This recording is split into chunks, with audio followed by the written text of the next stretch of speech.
Demorou, mas veio aí. Hoje nós vamos falar sobre o Lidos de Abril.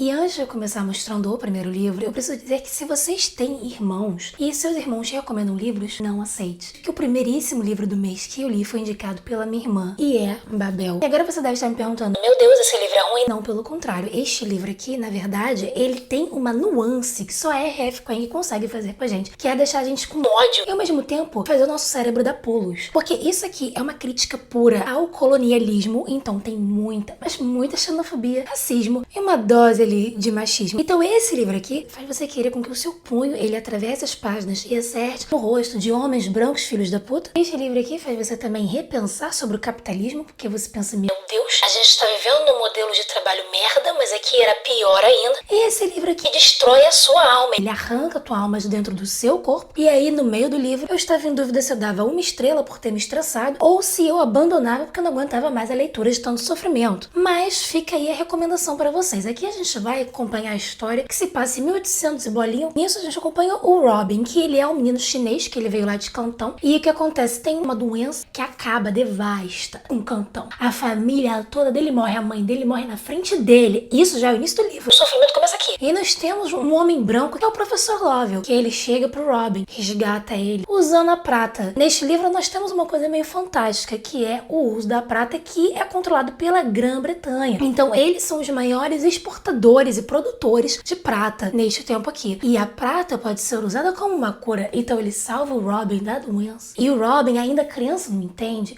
por que ele não pode usar a prata em todas as outras pessoas. Por que ele não pode usar na mãe dele? Por que ele não pode salvar os outros? Ah, você vai ter que descobrir, você vai ter que ler, você vai ter que sentir raiva. E aí nisso ele é levado por esse professor e ele é criado na casa desse professor e ele é obrigado a estudar línguas. Antes desse professor aparecer, aparentemente ele já vinha recebendo livros e ensinamentos em inglês. Então ele entende inglês e ele fala um pouco de inglês. E a gente descobre que esse professor tem a ver com isso. Mas por que esse professor estaria tão interessado neste menino chinês? Vocês me perguntam, pois é. Tem toda uma coisa por trás. E aí esse menino ele é obrigado a estudar inglês, a falar apenas inglês, mas ao mesmo tempo ele também tem que praticar o chinês, porque o professor diz você não pode ao longo dos anos esquecer a sua língua materna. E aí você pensa, meu Deus, olha só este homem, ele não é tão ruim assim. Você vai entender o porquê também. E aí nisso ele também tem que aprender grego e latim. E aí a gente entende que esse professor, ele é um professor de Oxford. E ele quer que o Robin ele vá para Oxford trabalhar como um tradutor. E ele vai trabalhar numa torre, que é a Torre de Babel, que é uma torre para linguistas e todos os anos eles sempre levam estrangeiros. Aí o Robin cresce, vai para Oxford e ele conhece um amigo dele aqui, que é o Rami. Eles também fazem amizade com duas meninas, a Letty e a Victoire. A gente vai acompanhando eles lá. Então assim, nesse livro, por exemplo, a minha irmã demorou meses para terminar de ler porque ela achou a parte 2 chata, porque realmente é um pouco maçante, porque a R.F. Kuang ela é muito inteligente, então ela quer trazer toda a linguística das coisas aqui, porque a prata, a gente entende que você pode fazer várias coisas com ela, misturando o inglês com outras línguas. E por que o Robin teve que ir pra lá? Porque ele é chinês e o Lovell, junto com outro professor que também sabe chinês, eles conseguem entender que o latim não funciona mais tanto quanto ele funcionava antes. As línguas orientais, como o chinês, funcionam muitíssimo bem com a prata. Enfim, gente, nós também temos aqui coisas meio políticas, porque a China também é uma grande detentora da prata e o governante chinês aqui, ele não quer mais negociar com a Grã-Bretanha, o que torna uma coisa muito difícil, porque a Grã-Bretanha importa muita coisa da China. Então, como assim a China não tá mais interessada na Grã-Bretanha? Gente, isso aqui tem todo um dilema. E ao mesmo tempo, nós temos o Robin que conhece o Griffin, que também é chinês, parecidíssimo com ele. E o Griffin, ele é um revolucionário e ele faz parte da sociedade de Hermes, que é a revolução. A R.F. Kuang faz o quê? Ela faz a gente pensar como os colonizadores. Por um breve momento, obviamente. Nós aqui temos consciência. E aí eu tava saindo ilesa desse livro, eu estava terminando o livro, já vendo a merda que ia dar. E aí a minha irmã já tava assim, nossa, você vai chorar nessa parte? Eu falei, querida, não vou, já cheguei nessa parte, eu não estou chorando. E aí a gente já chega na última folha do capítulo. E aí chegou na última frase.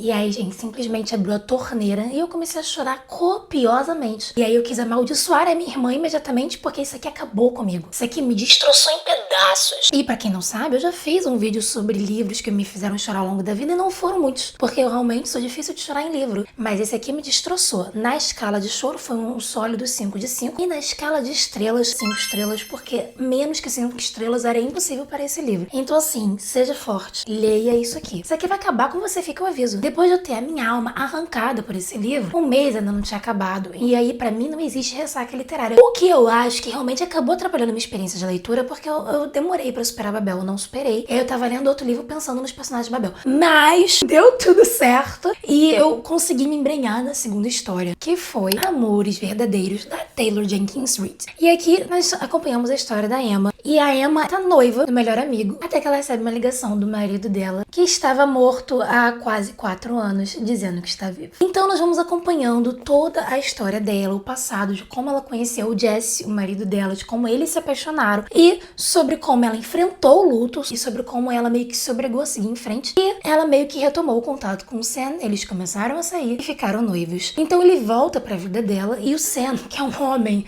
assim, realmente muito melhor do que homens da vida real, porque o que ele fez nesse livro, compreendendo o que ela precisava fazer, isso aqui não queria existir na vida real. Um homem desse tá pra nascer. Desde o início do livro, a gente já sabe exatamente quem ela vai escolher. Não é surpresa para ninguém. Mas a questão é o processo de como ela vai descobrir isso aos poucos. É um livro que, como fica óbvio, no final, você tem que se apegar ali nos detalhes do processo e do passado. Esse livro é legal, dei 3 estrelas de 5. E foi isso. Ele também foi o último que eu li no mês, porque Babel ocupou praticamente meu mês inteiro. Então, o saldo de abril foi 2 livros lidos. É isso. Um beijo e até a próxima.